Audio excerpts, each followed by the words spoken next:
Jean-François Barry.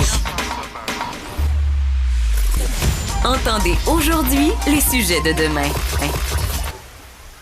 On va avoir notre prochain segment avec Florence Lamoureux, que vous connaissez bien, qui fait partie de l'équipe de Cube ici. Et Florence, je dois t'avouer quelque chose. Aujourd'hui, tu m'as envoyé ton sujet, puis là, j'ai fait « que c'est ça? » Puis je me suis dit, je vais pas aller chercher. Parce que si tu sais, pour avoir l'air intelligent, puis faire comme si... À la place, je vais jouer mon âge, je vais jouer le gars un peu déconnecté qui sait pas c'est quoi un brat. C'est quoi le brat summer? C'est quoi le brat C'est quoi summer? un brat? C'est drôle en plus parce qu'en préparant ma chronique, je m'étais mis dans mon plan demander à Jean-François qu'est-ce que ça veut dire selon lui. Puis après, je l'ai enlevé parce que je me suis dit, comme tous les jours, tu vas lire un peu, t'informer sur mon sujet. Oui, ça, c'est la Puis là, façon t'es pas allé, de fait que faire je peux comme si... ouais, le brat summer. Non, je me suis dit, tiens, j'imagine qu'il y a bien des gens qui nous écoutent et qui nous regardent, qui savent pas non plus c'est quoi l'affaire des brats. Qu'est-ce que c'est ça? Oui, c'est une tendance qui circule sur Instagram, TikTok.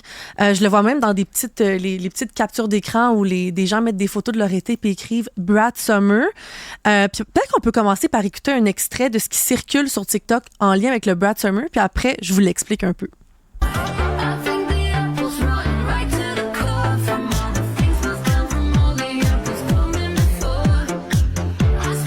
Donc là, on voit des gens qui dansent, là, pour les sur gens qui ne sauraient chanson. pas, sur une chanson, là, Pour 3 ceux qui filles. Exactement. Pour ceux qui nous écoutent en audio, ça a commencé comme ça sur TikTok et là, les gens utilisent cette expression-là un peu partout. Ça circule sur X aussi.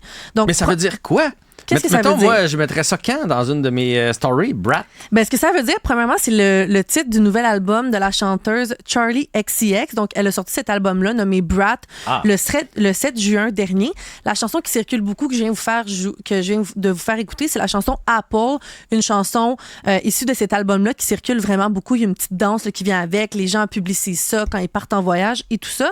Ça circule partout sur les réseaux. Ce que ça veut dire, le mot Brat en anglais, c'est un peu une connotation péjorative disant un enfant mal élevé. Mais évidemment, là, le titre de l'album et ce qu'on partage sur les réseaux sociaux, ça veut pas dire ça. Ce que Charli XCX, elle publicise en lien avec son album, c'est que Brat voudrait plutôt dire une sorte d'énergie de fête, rebelle, anarchique. Tu sais, une femme qui s'assume, qui passe des beaux moments. Donc, c'est plus ça que ça veut dire dans le contexte. Puis là, ben, où ça m'intéresse, parce que jusqu'à il y a quelques jours, c'était juste une tendance, disons, qui partait d'une danse TikTok. Là, on le met sur Instagram. Fait que le but, c'était de reproduire la danse. C'est ça, de dire, moi, j'ai un Brat Brat Summer. Au chalet, ou pendant que tu magasines, ou pendant que tu es à ronde, là, peu importe. Là, tu reproduis la danse, c'est ça, tu tu mets te ça dans filmes, tes tu mets captures. là. C'est Puis ça. là, tu es en Brat activité. Exact. Fait que Là, je comprends. Depuis quelques jours, ben en fait, depuis le début de l'été, c'est ça que ça voulait dire. Mais là, c'est encore plus intéressant parce que depuis dimanche, cette tendance-là a fait son entrée en politique américaine grâce à Kamala Harris. Donc, tout a commencé dimanche soir lorsque la chanteuse Charli XCX a publié un message sur X. On peut le montrer à l'écran. Ça disait carrément seulement « Kamala is Brat ». Donc, Kamala est Brat. Puis en moins de 48 heures, ben, ce message-là a été partagé. Je pense qu'on est rendu à plus de 300 000 partages, mentions j'aime sur le réseau social X. Puis quelques heures plus tard, Kamala Harris, qui est la candidate favorite actuellement pour remplacer Joe Biden dans la course à la présidentielle, ben, son équipe a changé le branding, je peux dire ça comme ça, l'esthétique de son compte.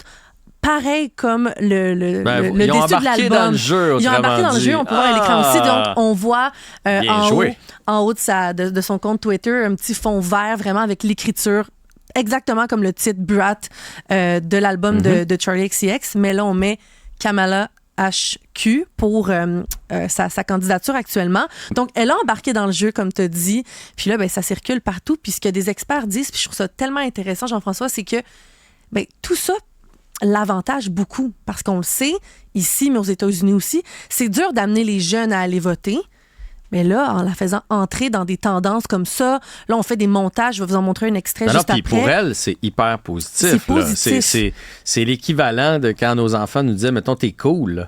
On vient de dire que Kamala est dans la gang. Est dans la gang. Ouais. Fait que pour elle, d'être une brat, c'est fort, c'est bon. Ouais. Et ils s'en vont vers ça beaucoup parce que c'était la bataille des deux vieux, disons ça comme ça. Puis elle a l'air fringante, énergique, actuelle à côté. Donc, ça devait faire l'affaire de l'équipe de Kamala, ça, c'est sûr et certain. Vraiment. Donc là, l'équipe a vraiment sauté sur cette occasion-là. Avec je pense raison. Quelques minutes après, là, on a déjà commencé. Là, les gens partagent des publications avec elle, mettent #Brat. Puis je peux vous montrer aussi des montages qui circulent, que les gens font d'elle avec des chansons de la chanteuse Charli XCX à l'arrière.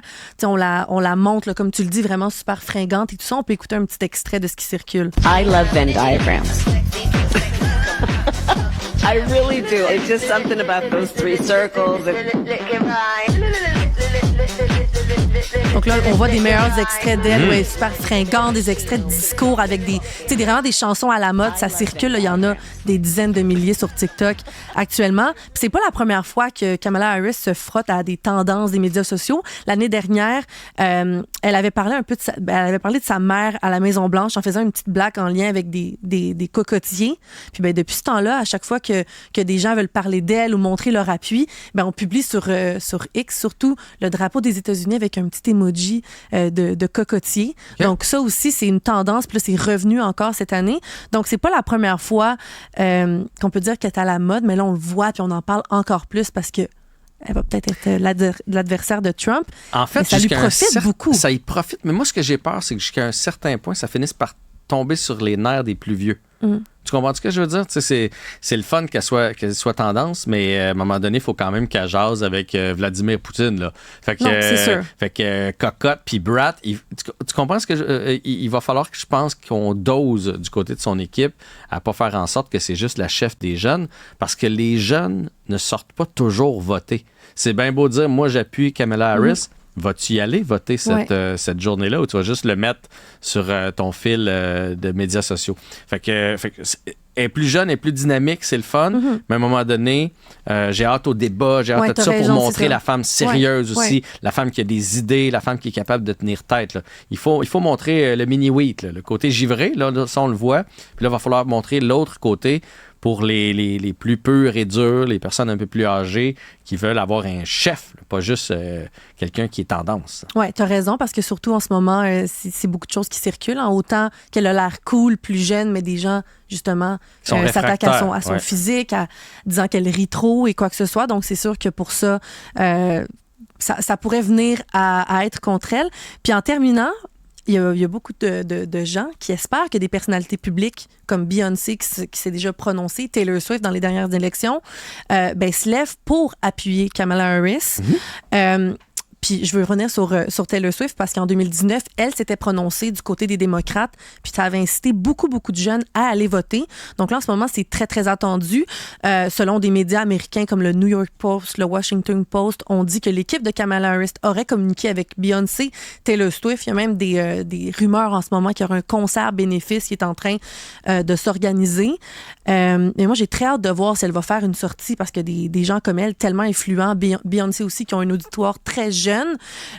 J'ai hâte de voir si elles vont sortir puis appuyer justement la Kamala Harris, qui pourrait être la première femme élue présidente des États-Unis quand même. Mais là, il y a George Clooney là, qui est sorti aussi, pour l'appuyer. Lui qui avait dit qu'il voulait que Joe Biden se retire, donc il a donné son appui. Puis le star system aux États-Unis, c'est tellement important que c'est sûr qu'ils vont prendre tout ce qu'ils peuvent prendre. Puis du côté de Trump, du clan Trump, ils doivent capoter parce qu'il y avait quelqu'un d'un peu éteint. Hey. Et là, il y a elle qui arrive en surprise, qui arrive un peu, on aime ça, le American Dream, les histoires aux États-Unis. Puis on dirait que Kamala Harris arrive comme ça, là. C'est la personne qu'on n'a pas vu venir puis qui pourrait changer l'histoire, briser un autre plafond de verre.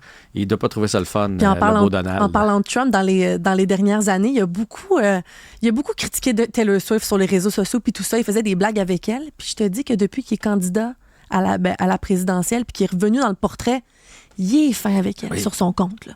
Il dit Taylor Swift, bravo pour ses records, quoi que ce soit, parce qu'il sait, puis ça a été prouvé parmi plusieurs sondages, que si Taylor Swift se prononce, elle pourrait changer le cours de l'élection. Oui, par la puissance qu'elle a. Il est fin, là. Il est docile. Ça va être à suivre, en tout cas. C'est un beau feuilleton qu'on suit tout au long de l'été, même ici au Québec. Alors, imagine comment ça discute dans les chaumières du côté des États-Unis. Merci beaucoup, Florence. Merci à toute l'équipe pour cet épisode. Et merci à vous d'avoir été là. On se retrouve bientôt.